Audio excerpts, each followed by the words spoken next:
All right, guys, we're ready to go. We'll start off with Steve Sipple. Hi, Coach Bolt.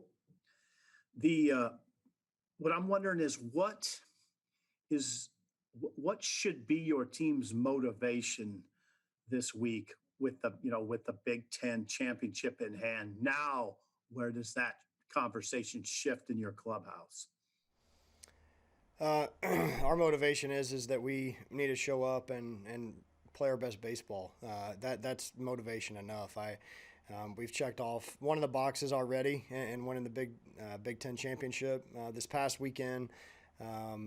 Traveled on Monday. Yesterday was a day off. Today will be our first day of practice. So that's the first order of business. And that's what this team's been about all year long. Is just show up and be our best today. I mean it's kind of boring, but that's the way that this team has approached it. And our motivation this weekend is that we're going to have a Husker fans out at our ballpark.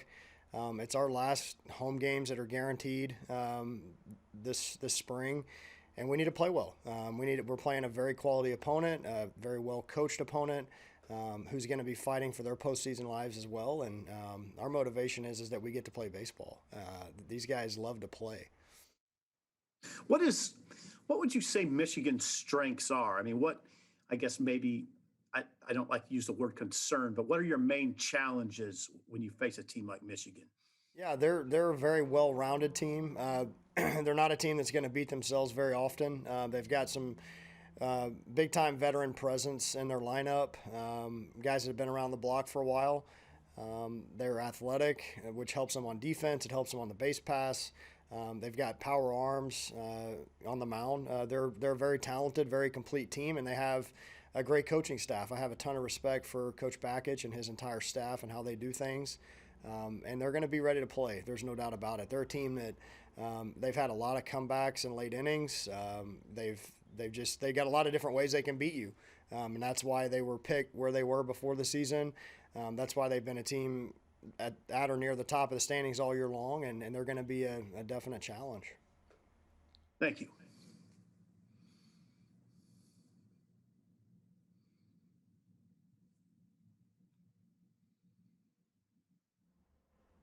I think I was next on the list there. Hey, Coach. Go ahead. Senior weekend here. I'm just curious, how many seniors do you consider to be on this team? Not just with the fifth-year guys, but some fourth-year guys with extra eligibility, or even some third-year guys who might go in the draft after this. How do you kind of view that going into this thing? Well, I know on senior day, pretty much everybody that's a fourth or fifth year guy is going to be honored. That's just the simple way to do it, the simple way to go about it. Is just to honor all the guys that are in their fourth or fifth year. And just like any other year, you've got some draft eligible juniors that have a chance to move on and those type of things. So, we've got, I don't know what the number exactly is. I think it's 7 or 8 maybe for senior day. Guys that just have been in the program for 4 years or maybe they're transfers, but just 4 or 5 years. Those guys will all be honored because you never know what the future is going to hold for any of those guys. So that's how we'll approach it this weekend and go from there. You've talked a lot about the senior leadership on this team and how it's guided how you guys have done. I'm curious, could you maybe put into perspective how some of those guys have helped, not just with on-field contributions, but maybe the way they've sacrificed some playing time for some younger guys, or how they've invested in guys maybe 4 or 5 years younger than they are, and how maybe that's helped what you guys have done this year? Yeah, I think it's probably the number one biggest part of a healthy culture with any sports organization is how the older guys treat the younger guys and how they welcome them, how they if they treat them as part of the team, part of the family right away. That's always probably number one biggest part of it. And when I got here in the summer of 2019, it was very apparent to me that we had high character upperclassmen, young men that had won games. Some of these guys had won the 2017 Big Ten championship, and they've been part of a little bit of ups and downs of college baseball at times. They were great students, great in the community, just great kids, just a lot of fun to be around. And they welcomed our staff with open arms when we got here, and were very coachable and very willing to kind of just help us establish and continue the good culture that was already here, but just some of the things that we were going to bring to the table and bring to the team in terms of that stuff. They've been very helpful with that. And that's something that these freshmen, when we talked to them at the end of their fall meetings, and they said, man, these upperclassmen have made us feel right at home right away. And that's just huge. It's so important because now these guys, when they get to be their age, they know how they were treated, and they're going to treat the guys the same way. And then that's how you establish a strong culture where everybody feels part of the team, and they play as a team. They're very invested in each other's successes. And that's what this team has showed all year long, is that they're willing to sacrifice for the greater good. And we always tell them, like, nobody's going to remember what your batting average was even 2 years after you're done playing. No one's going to care. They're not, and your teammates are certainly not going to remember 5 or 10 years from now, but they're going to remember how you made them feel. They're going to remember how good a teammate you were. They're going to remember how invested you were in their success. So those are things that good teams have. This team, we've been very fortunate. We've got some guys, the upperclassmen. I just can't say enough great things about those guys and what they've brought to the team.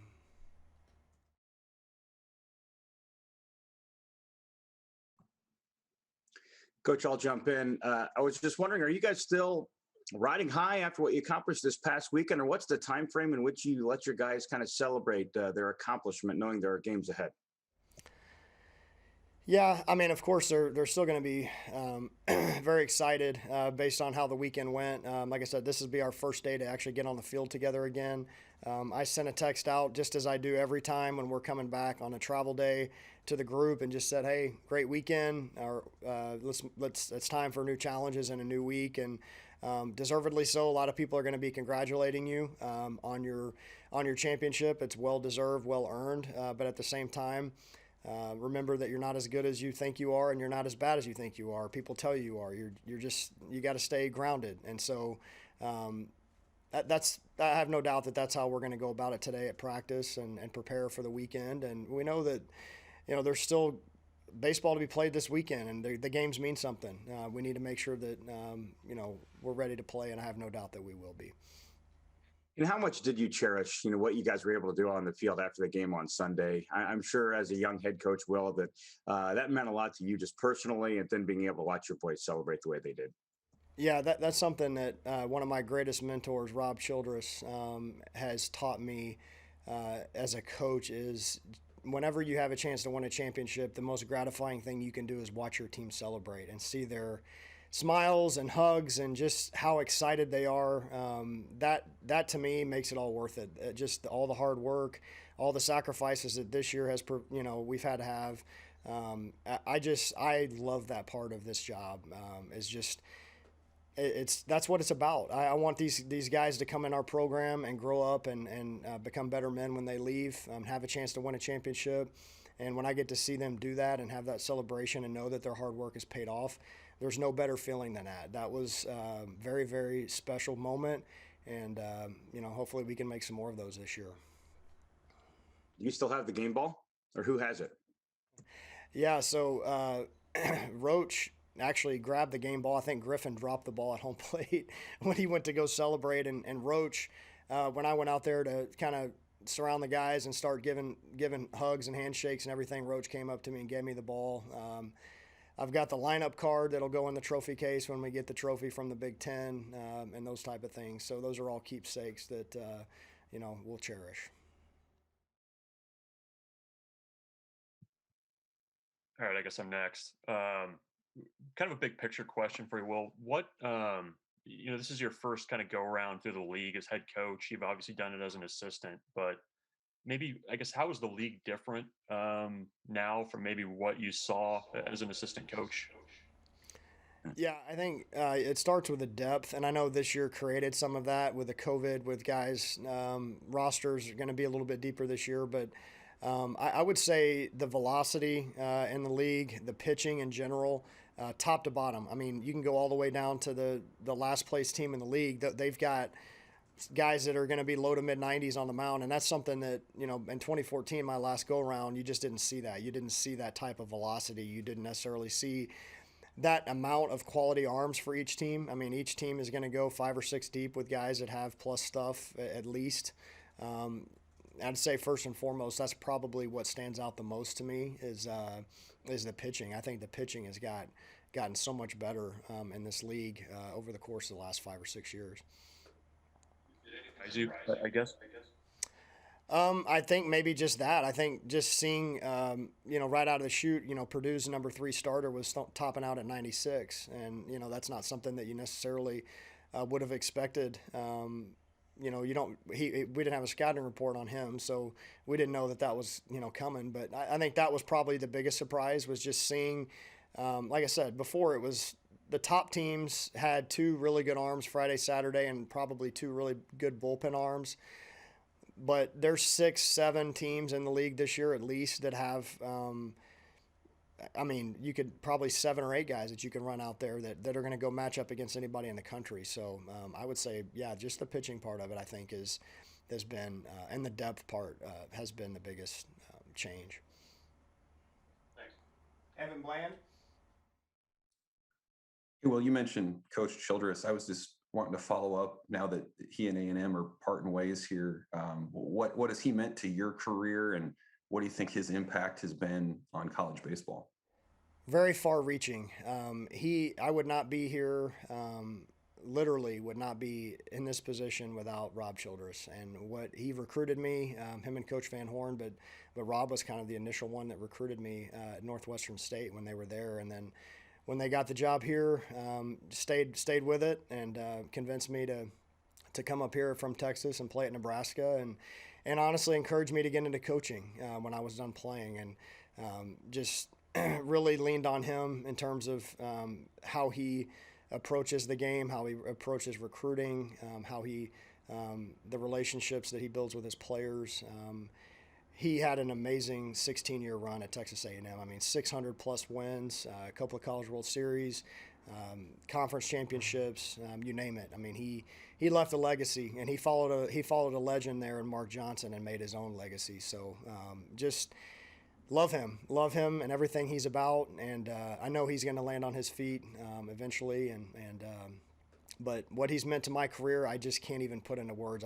There's nothing that I could possibly say that would give enough credit to Rob and for what he's meant to me personally in the game of baseball.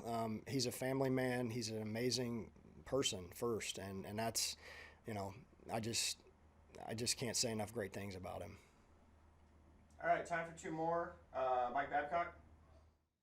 Yeah, Coach, Big Ten champs, great facility, great fan support. Is it frustrating that Nebraska is not one of the 20 schools being considered to be host to a regional?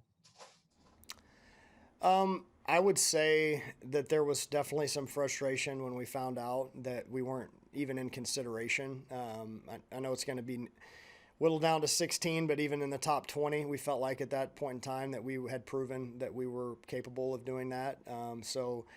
The frustration was there. I think our players felt a little bit of it, but like I said, whenever that was, I can't even remember what weekend that was that all that stuff happened, but we addressed it that day, and just like everything else with this group and how we've approached it, move on. Like it's over and done with. There's nothing we can do about it now. We've rebounded and played great baseball down the stretch to the tune of being conference champs. So whatever they want to give us from this point forward, bring it on. That's what we said before the year started. If we sit around and want to feel sorry for ourselves about things, then we're not going to go very far. So bring it on. Let's go. Whatever they give us, we're gonna be ready to go. All right, last one, Steve Sibble. Real quick, in a couple lines, Will, you guys got a good base stealing team. Obviously, the numbers show that. What does that say about the personality of a team or a program and its mindset? Just that ability to put up those kind of base stealing numbers. Yeah, you have to be fearless to do that. You have to have the ability to say, if I get thrown out, I get thrown out. And it's not just from a base stealing standpoint. You got to have the personnel to do that first and foremost. Coach Harvell does an amazing job at picking the spots.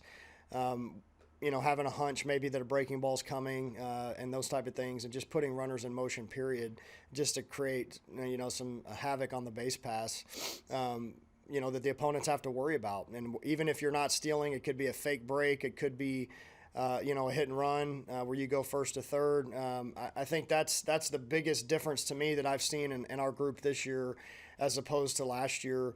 Was that, I guess probably number one, they're more comfortable in the offense and they're more confident in some of the nuances of it. But also just the lack of the fear of getting thrown out. I think that has completely gone away with this group.